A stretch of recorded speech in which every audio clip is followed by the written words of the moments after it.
Good to see everybody. Appreciate you being here. What question do you have? John, with Lamar, he's increased his passing yards while really decreasing his interceptions. I mean, he has 2 interceptions now in 10 games. Why do you think he has been able to protect the ball, especially interception-wise, so well this year? I think Lamar's just been intentional about playing as well as he can across the board, and that's a big part of it.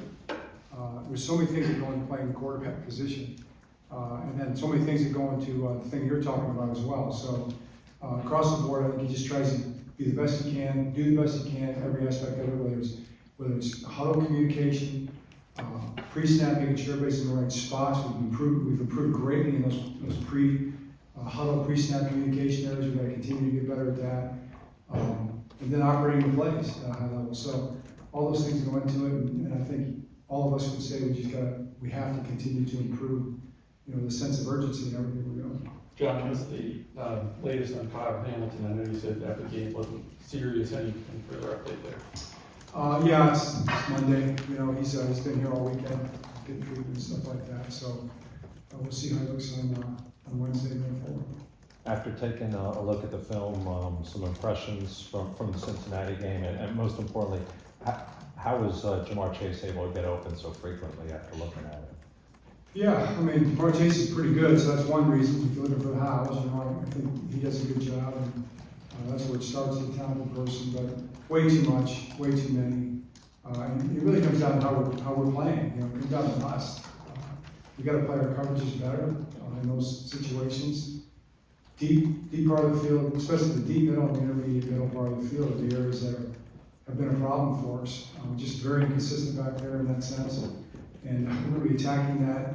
It's probably the one major thing, if I was going to put a priority thing on it, obviously, probably everybody would agree with that. That's the number one target that we have to get better at, is that aspect of our pass coverage. So, we worked at it through the weekend, and we'll continue to work at it. Everybody's determined to get better, and we have a growth mindset to get better at everything. And with a high sense of urgency to get better at everything. But that one area has to get better. John, Marlon Humphrey said that what's happening in practice isn't always translating to the field, that you're playing certain coverages certain ways in practice, and then 2 days later it's breaking down. Is that what you're seeing from the film and things? I've seen that happen. Yeah, I mean it's not across the board. We've had really good practices, especially the last couple of weeks in terms of coverage, but it hasn't translated to the field consistently. I think they had 64 pass calls in the game, so that's a lot of passes to defend against good players. But you can't have those long touchdown passes. I mean, it's one thing to give up 9-yard completions, 7-yard completions on check down and low routes and to tackle. It's another thing even to hit a sail route or an in-breaking route and tackle it, but to not tackle it or to let it get behind us, those are just things that those are below the line. Those are not okay. Not that you don't get beat every now and then. Teams get beat here and there, but it's just happening way too much with us right now. John, on the last one to Jamar Chase, where it was kind of, I believe it was a one-play drive where they responded to you guys to score. Was there miscommunication on the back end there? Was there misassignment? He kind of just broke right through the middle of the defense. Yeah, just the techniques were played wrong. They weren't played the way that they're designed to be played. So whether it's just something wasn't seen the right way or it was misunderstood, we'll look at it from a coaching standpoint that we didn't coach it well enough. We've got to coach it better. Make sure they understand it more clearly. And that's that type of situation. That same route's been covered before. That wasn't the first time it's been run against us. So again, we've got to be consistent with it. We've got to be on point every single play. We have to have a clear understanding of what we're doing. And we've got to be urgent about it. John, Marlon also said that something's got to change.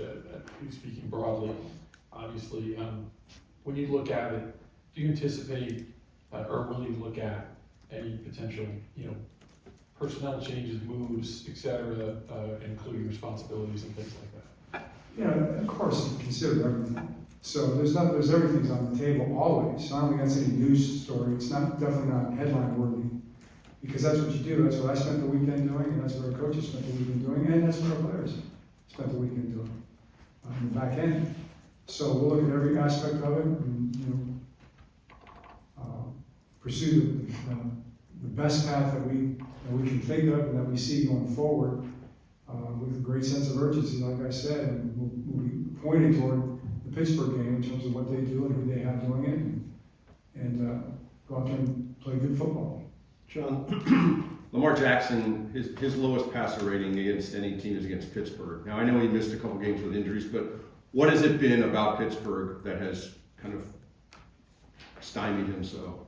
Yeah, I think that they play well against us, and we haven't played well against them. In that sense, as far as moving the ball, scoring points, and all that. So this is a new game. We don't live in the past, and we're moving forward. We don't live in the past game. We don't live in the past record, and none of that matters. It's the next game. No matter what happens, you get ready for the next football game in the National Football League. So, but we'll look at it, scientifically. Go back and watch all the games, and try to make sure that we're doing the things we need to do to win this particular game. John, I know you're focused on wanting to improve the coverage on the back end, but pass rush Thursday night might have been the best team-wide pass rush that you've had all year. Some people pointed to Travis Jones being back healthy, played a season high in snaps. What does he bring for you in the front? Whether we're talking pass rush or stopping the run, he's not someone who shows up in the stat sheet a whole lot, the traditional stats. What makes him so valuable to what you guys do up front? All right, well, the inside pass rush is really important. It's a big deal.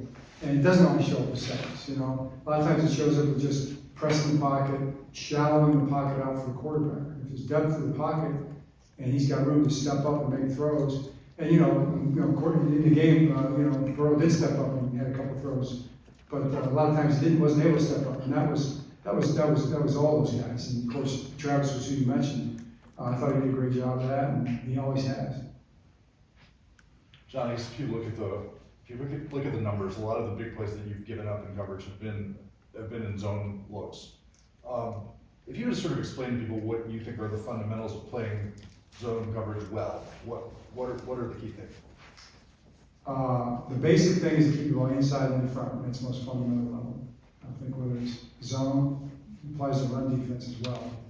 You got to keep the ball in front of you. We believe in top-down principles for sure. Sometimes we're in spot zone, sometimes we're in match zone, sometimes we're in fire zone, sometimes we're in 2 deep, sometimes we're in 3 deep.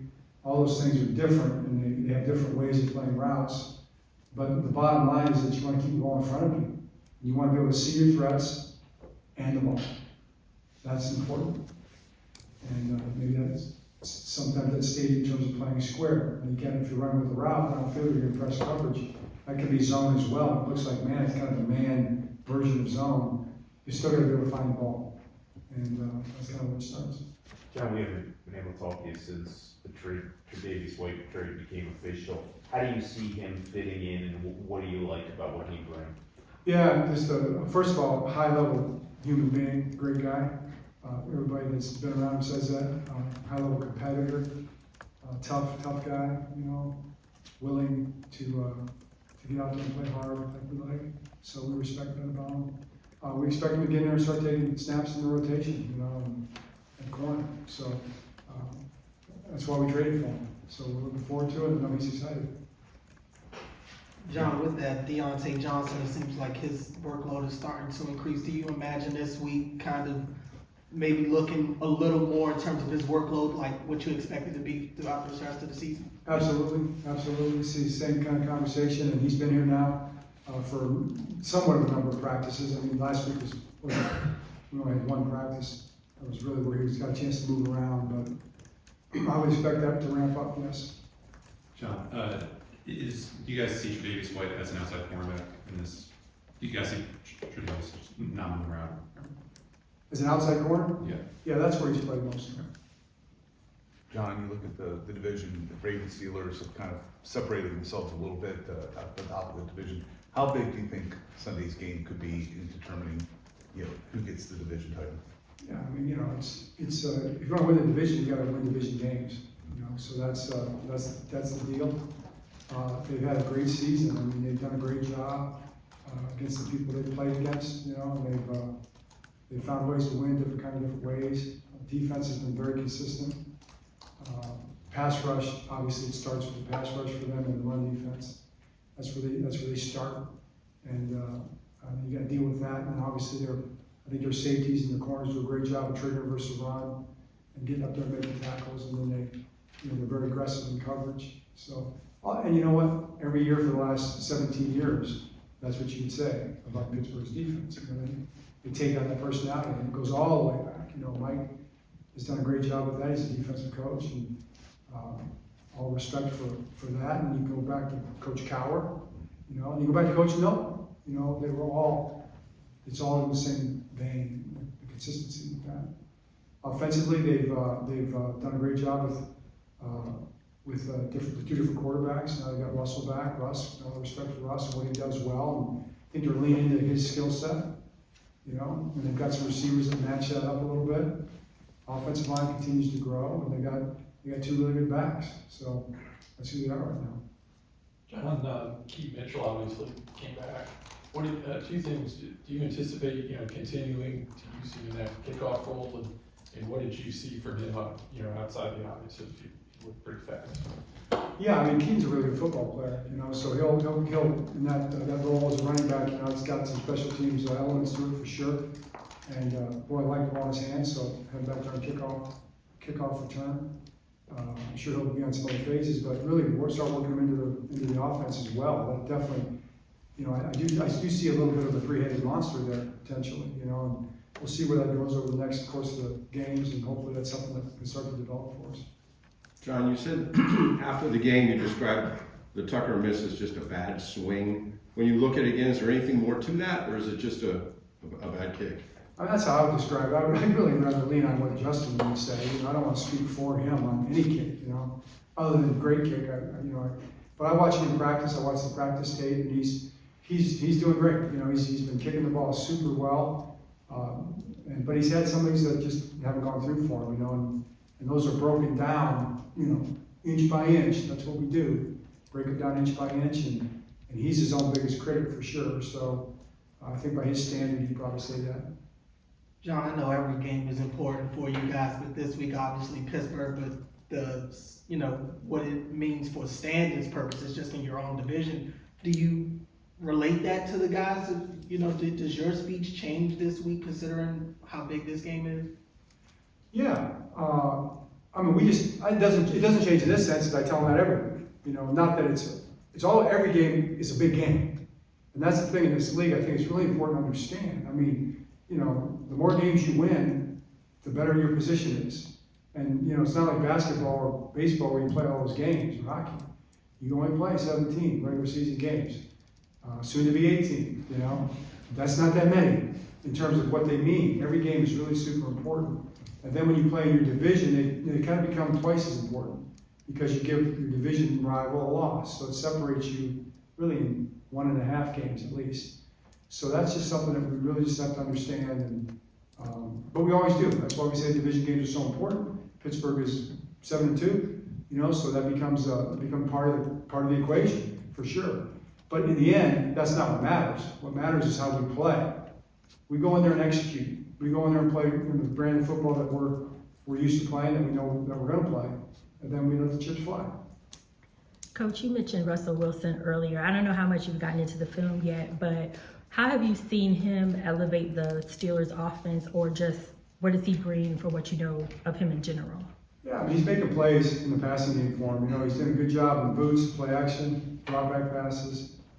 He's using the full depth of the field. You know, he's always been known for throwing the Russell Wilson deep ball. So he does that. Gets out and runs around, scrambles around, makes some throws, makes a couple runs here and there.